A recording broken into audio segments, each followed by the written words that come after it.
आखिर बात क्या है जो आज आप रो रही हैं? क्या आपने देवर संदीप से नहीं बताएंगे? मेरी बात सुनिए। बोलो भाभी। मेरे रोने का कारण क्या है?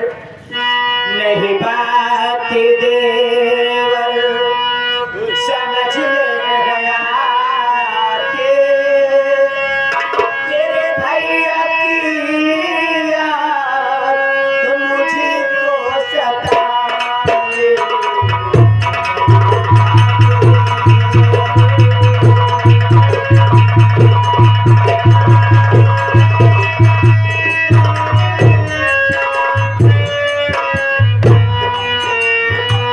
नहीं बात देवर समझ में आती तेरे भैया की याद मुझको सताती। बदनपुर गए जब से भैया तुम्हारे, बदनपुर गए जब से भैया तुम्हारे,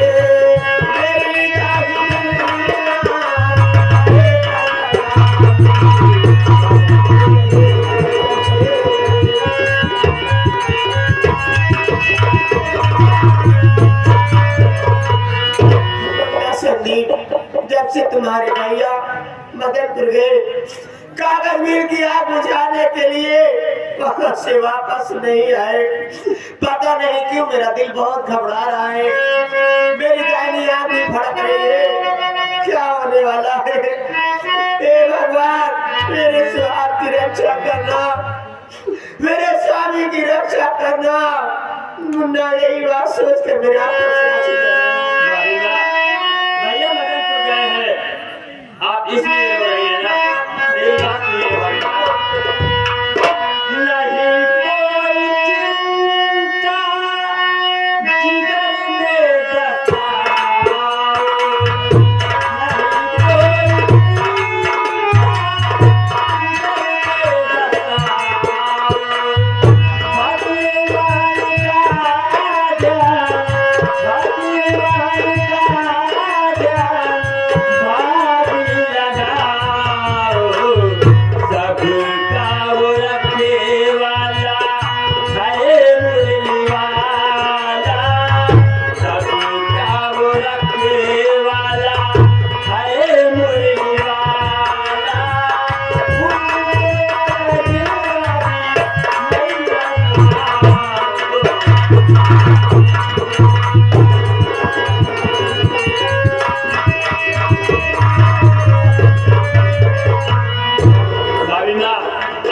कोई धीरज रखिए।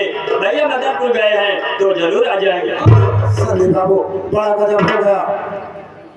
अरे भगत सिंह, आप तो मदनपुर गए थे और ये आपके सर में चोट।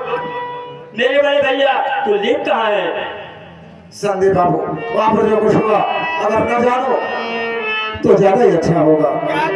ये क्या कह रहे हो भगत सिंह कि वहाँ पे जो कुछ भी हुआ ये मैं न जानूं तो अच्छा होगा?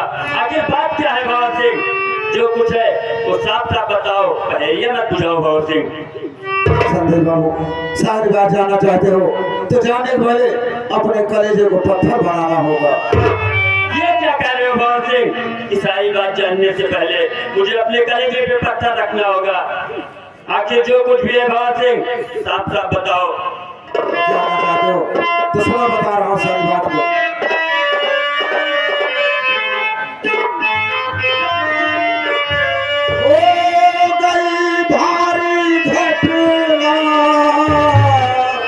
गजब की सुनो कार मोटर गिरी पीछ दरियाओं में,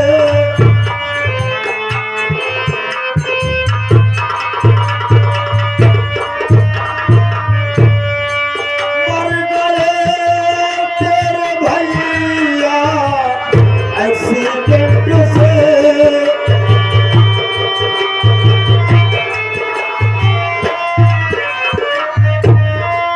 मर गए तेरे भैया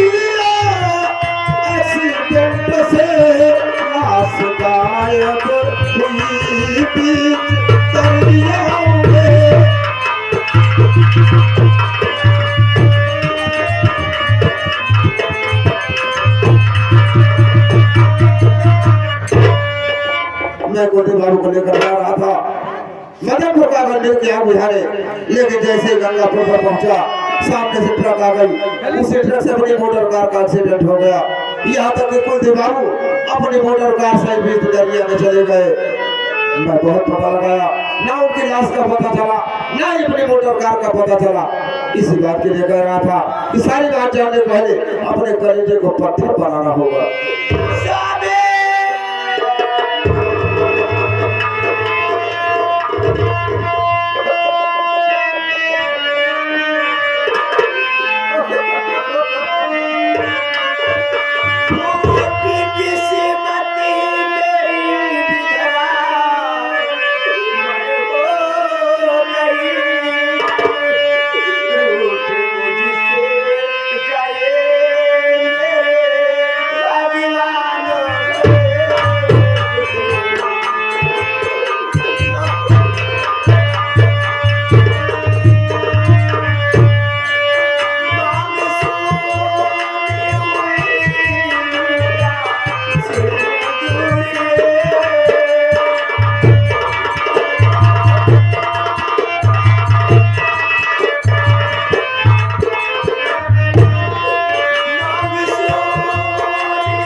ये तुमने कैसी बात बता दी कि मेरे पूरे परिवार में शोक मचा गया। कह दो भगत सिंह ये सब बातें झूठ है। सत्य बाबू, जब बात सत्य है उसे मैं कैसे कह दूं झूठ है? ये बात सत्य है, लेकिन क्या करोगे? होनी क्या कि किसी का जोर नहीं चलता, होनी प्रबल होती है, होनी होकर रहती है। अब तो जो कुछ होना था सो हो ही गया। अपने आप को धीरे बनाना ही होगा। अपने आप से ज्यादा अपनी भाभी माँ को संभालो, नहीं तो ये तो रोते रोते पागल हो जाएंगी। सब ज्यादा इन्हें संभालने की जरूरत है।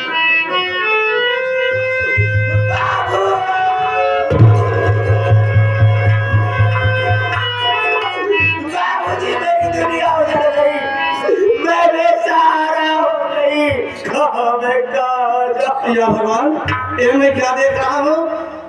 बहू कमला रो रही है, बेटा संदीप रो रहा है। भगत सिंह तुम अकेले, तुम्हारे सिर में चोट, मेरा बेटा कुलदीप कहाँ है? कहाँ है मेरा बेटा कुलदीप? मैं कुलदीप बाबू को लेकर जा रहा था मदनपुर का अगर मिल गया बुझाने। जैसे ही गंगापुर पर पहुंचा सामने से ट्रक आ गई। उसी ट्रक से अपनी मोटर कार का एक्सीडेंट हो गया। यहाँ तक कि कुलदीप बाबू अपनी मोटर कार से बीच दरिया में चले गए। वही बात आकर के बता दिया, इसी से सब लोग रो रहे हैं।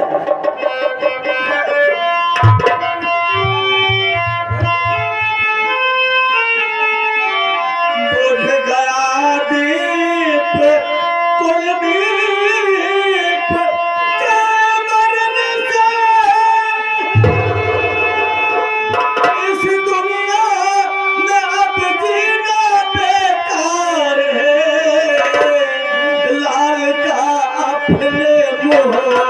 देखे मैं ना सका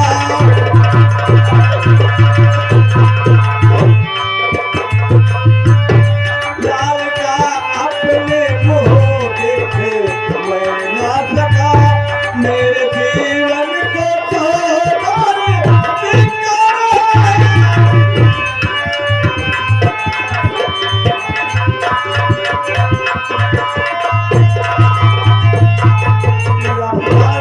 आज मैं इतना भागा हूँ कि आज मैं अपने बेटे का मुंह तक नहीं देख सका। इस दुनिया में मेरा जीना बेकार है या भगवान इससे अच्छा है कि मेरी भी बाबूजी बात का है बाबूजी, पूरा परिवार रोवत, भैया भाभी आप रोवत। अरे मैनेजर साहब इतना भयंकर चोट कैसे लगी है मोरे मामा? भंडारी लाल जाने भोलेनाथ। अरे भोलेनाथ जनी है कि भंडारू लाल जनी? हाँ भंडारी लाल भी जाने गए। मैं कुलदीप बाबू को लेकर जा रहा था मदनपुर का अगर मेरे पिया बुझारे। जैसे ही गंगापुर पर पहुंचा सामने से ट्रक आ गई। किसी ट्रक से अपनी मोटर कार का एक्सीडेंट हो गया। कुलदीप बाबू अपनी मोटर कार से बीच दरिया में चले गए। वही बात आकर के बता दिया, इसी से सब लोग रो रहे हैं। एक कहता मैनेजर साहब गाड़ी पे तो खुदे चलावत रहा, गाड़ी तो मैं चला रहा था, भैया बगल बैठा रहे। हाँ सामने से ट्रक आई गई। हाँ भंडारी लाल गाड़ी ट्रक से लड़की दरिया में चली गई। दरिया में चली गई तो कैसे बच गया? भंडारी लाल मैं किसी का कुछ खोया बिगाड़ा नहीं था। एक नेक इंसान हूँ, खानदानी रईस हूँ। जिस समय अपनी मोटर कार से ट्रक का भिड़ंत हुआ, सहयोग के बाद देखिए मेरा सर टकराया अपनी मोटर कार के फाटक से। सहयोग अच्छा था कि फाटक खुल गया, मैं सिर्फ पुल पर गिर पड़ा। कुलदीप बाबू मोटर कार से दरिया में चले गए। इतना बढ़िया मैनेजर साहब तक जना तो पुल से गिर गया। अबे पुल पर गिर पड़ा, लेकिन आज मुझे बड़ा दुख है कि हमारे कुलदीप बाबू चले गए। अरे काश आज मैं मर गया होता तो ज्यादा अच्छा था। कहाँ हो कुलदीप बाबू, मुझे भी अपने पास बुला लो। बोलिए मैनेजर साहब।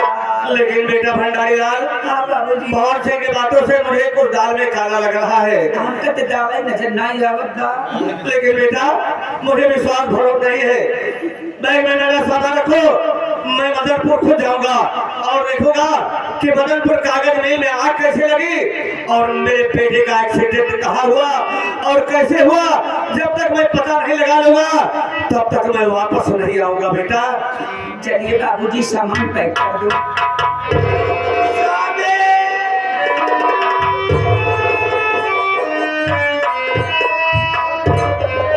ये आगे श्रीमान वाले राम सजीवन पेंटर, ये आगे श्रीमान वाले राम सारे छोड़ दे, काल मेरी नहीं आप पार लगाएगा, मैं किसके सहारे रहूंगी भैया? मुझे भी अपने पास बुला लो स्वामी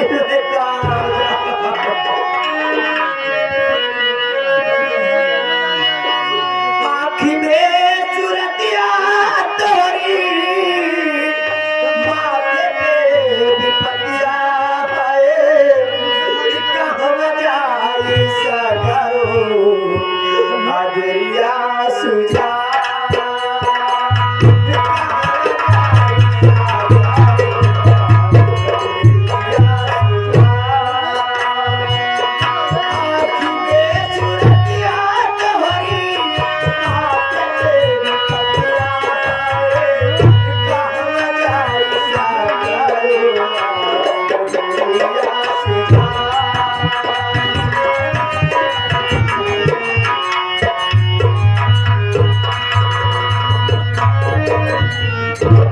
क्या हुआ रे? मैनेजर साहब बहुत जल्दी चला हमारे साथ सरकारी अस्पताल। बता जाएगा कि सर्वलोक जाएगा। इतना भयंकर चोट लगी है, इतना बढ़िया बजाना तो कोमा में आ गया। अबे तुझे ही जाता मैं कोमा में चला हूँ, मैं पागल हो जाऊँ, मर जाऊँ, ये जाता है। आपके अलावा के हमारे लगेगा, चला हमारे साथ चला। दिखा दे हाँ कहाँ चोट लगी है। मैं तुझे पहले बताया था कि मदनपुर कागज में जाओगा कुछ नहीं ले गए। नकली खून ले गए उसे आग बुझाने के बहाने दरिया के किनारे गाड़ी रोक दिया। उसे वहां करने के लहर दिखा रहा था। जब लहर देखने लगा तो निकाला चाकू, अचानक भोले तेरे नहीं लगे तो क्या देख रहा है। निकाल बच्चा को मार दिया उसके पेट में, हर आंख को तड़फड़ाने लगा। एक लाख खींच के मार के उसी दरिया में चला गया। उसी दरिया में तड़प तड़प कर अपनी जान दे दिया। उसके मोटर कार लेके अपने गांव मदनपुर में बेच डाला। उधर जाके सेठवा से बता दिया तुम्हारे बेटे का एक्सीडेंट हो गया। मैनेजर साहब कारनामा तो बहुत अच्छा करा, लेकिन हमका बताओ कि गलत कर दिया। अरे तुझे बता कर क्या गलत किया हो? हम कमजोर दिल के आदमी है। जब हम रात की सोई थे, हम सपने में कब आई थी। क्या? जब सपने में कब आई दिन पुलिस मारे वाला भगत सिंह है तट तोहरे साथे हम पे ला जा। अबे भंडार बहुत हो सवा संभाल के सोना रे। बड़ी बात तो सपना देखना बिल्कुल बंद कर दे। अरे सपना देखे के बात है छोड़ा, जब मैंने बात बताया जा है हमारे नींद न लागे। अरे नींद नहीं आएगी सारे पागल हो जाएगा। सोना जरूरी है लेकिन हो सवा संभाल के। एक बात बता, इस कमला के अलावा एक औरत पतली सी लंबी सी सेठवा घर में, वो कौन है? अरे वही तो है सेठाइन करमावती। क्या बे वो सेठानी है? अबे उसकी उम्र तो 25-30 साल, सेठवा तो 80-85 साल है। सेठ जी अपन दूसरा शादी करें ना। ये दूसरी शादी है तो अभी तो सेठानिया जवान है बे। याद करा जब इतना बड़ा संदीप रहन तब तू हमका यहाँ घर में लिया के आया। हाँ सही। अपने इसी गांव बलीपुर के रहने वाले मैनेजर साहब से खाए हम लोग बहुत माना थे। तो उसको मानती है। एक आध दिन और रात रुका, फिर हमारा तो हम नाइट फाल हो। अरे नाइट फाल क्या है रे? नाइट फाल बोला जाता है। सेवा में कोई कमी नहीं छोड़ूंगा। अच्छा एक दिन सेठाइयों तो विषय में पूछत रही, क्या पूछ रहे थे? कहत रही चार मिल के कारोबार मैनेजर साहब अकेले कैसे संभाला थे। क्या बताया? ऊपर से जब डाकू लोग हमला करते तो वहाँ के सुरक्षा कैसे करते। सही है। हम तो बताएं कि मैनेजर साहब गोली चलाऊं तब तो पीछे ना हटते। सही है। आज जब रक्षा बंधन ने अपने भाई की गोली मार दी। अरे ये बात उससे जो बता दिया बे, गुंडे चटकावे ना साले गुंडे चढ़कर आज नाराज हो गई हो। नाराज लोग बातें छोड़ा सिखाएं बोले शादी तक के बाद करेला। क्या मेरे शादी की बात कर रही थी? कहीं मैनेजर साहब शादी करे यहाँ के जहाँ तो क्या बताया? हम तो बता के देखुआ बहुत आवत थी चावल हवा से लग जाती। सही उम्र ही क्या है? अभी तो दौलत के चक्कर पड़ा हुआ हूँ। तो हम लोग कागज बीन रहे हैं। कागज मिल रहा है, ये सारे कागज मिल चलाकर पैसा कमा रहा है। कोई बात नहीं, वक्त आने पर समाज से मुलाकात किया जाएगा। इस समय चलते हैं मिल का कारोबार देखते हैं। मैनेजर साहब हम लोग जाना कारोबार देखते हैं। चलिए हम आप चलते हैं बियर बार। तेरे कहने का मतलब को दबा के मारने की खुशी में बियर बार अटेंड करेगा। चल हम लोग बियर बार ही चलते हैं। वहाँ चलते हैं बियर, मैं लूंगा पूरा बार, आप लीजिए। साला बियर ये जगह पूरा बार मैं लूंगा। हराम खोर बियर बार खाने वाला पूरी दुकान खरीद लेंगे। आओ चलते हैं।